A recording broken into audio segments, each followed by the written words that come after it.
Hello friends, so I'm back again with the answer to the riddle. I hope you have thought about this case. So कोई remedy तो आपके मन में आई होगी. अभी मैं अपना थॉट प्रोसेस शेयर करती हूँ आपसे. राइट. सो जब ये पेशेंट मेरे से बात कर रहे थे और जब मैंने उनसे पूछा कि भैया आपको क्या तकलीफ़ है, तो बहुत ताव में उन्होंने कहा यही तकलीफ़ है कि बिजनेस नहीं हो रहा है जहाँ जितना होना चाहिए उतना, और वैसे तो मैं मैनेज कर रहा हूँ लेकिन नहीं हो रहा है, तो आप ऐसे कुछ दीजिए. सो मेरे ये समझ में आया कि इस पेशेंट की नीड है कि वो वहाँ पे स्टॉल पे गल्ले पे अपने बैठा रहे, वो छोड़ नहीं सकता, ना किसी के भरोसे छोड़ सकता है. अगर वो घर में चला जाए और आराम करे तो वो उसका आराम नहीं होगा, उसका पूरा दिल मन वहीं पे लगा हुआ रहेगा कि उधर क्या चल रहा है. So he wants to be there. Okay. His problem is that that fever is not allowing him to sit for a long time over there, and he wants to be there, and he is even in this condition conscious. उसे पता है कि कितना हो रहा है business, कितना होना चाहिए, और जो 2-3 दिन रह गए हैं तो उसमें वो पूरा बिजनेस कंप्लीट होना चाहिए, उतना प्रॉफिट मिलना चाहिए. ये सब कैलकुलेशंस उसके माइंड में चल रहे हैं. ओके. और जब 5-6 दिन चल रहा है इतना बुखार, और जब आपको कोई पूछता है कि भाई आपको तकलीफ़ क्या है, दिक्कत क्या है, तो कोई कहेगा कि भाई मुझे ये क्यों हो रहा है, मेरी समझ में नहीं आ रहा है, मैं क्रोसिन लेके भी ठीक फीवर नहीं जा रहा. ऐसा कुछ भी उसके मन में नहीं है. उसके मन में 2-3 ही चीज़ें हैं. मुझे वहाँ बैठना है, मुझे ये बुखार बैठने नहीं दे रहा है, उसे आप दवाई लेके पूरा ख़त्म कर दीजिए, और तीसरा मेरा बिजनेस ठीक होना चाहिए. इतना उतनी उसकी सोच है. तो मैंने कौन से रुब्रिक लिए हैं मैं आपको बताती हूँ. मैंने रुब्रिक लिया है delirium business talks off, carried desire to be carried fast, indifference recovery about his, and desires full of desires more than she needs. और रेमेडी आई है आर्सेनिक.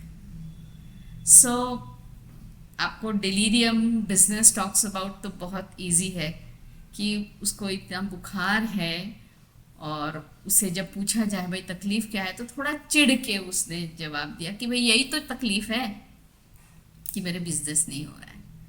फिर carried desire to be carried fast, यानी कि आप मुझे जल्दी से ऐसे कोई दवाई दो कि ताकि मेरा ये जो टाइम वेस्ट हो रहा है यहाँ पे बुखार की वजह से और डॉक्टर के पास आने जाने की वजह से, वो ना हो, मुझे जल्दी वहाँ जाना है.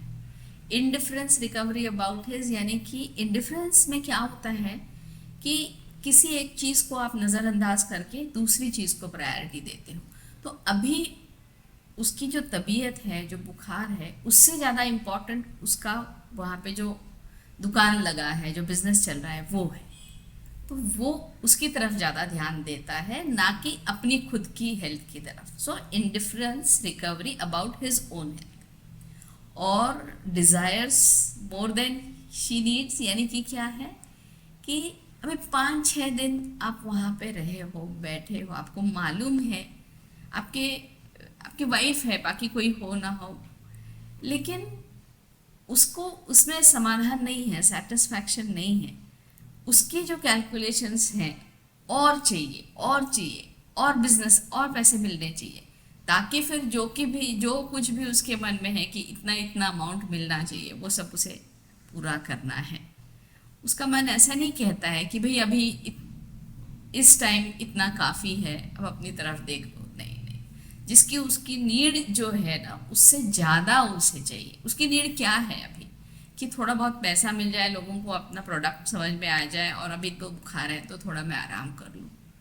उसकी नीड से भी ज़्यादा उसे चाहिए, तब तक उसका मन शांत नहीं होगा, बहुत चाहिए उसे.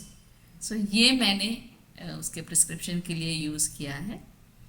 और आप अगर देखो तो आर्सेनिक में एक रुब्रिक है, drinks more than she needs, more than she should, ऐसा भी है. All these rubrics they tell the same thing.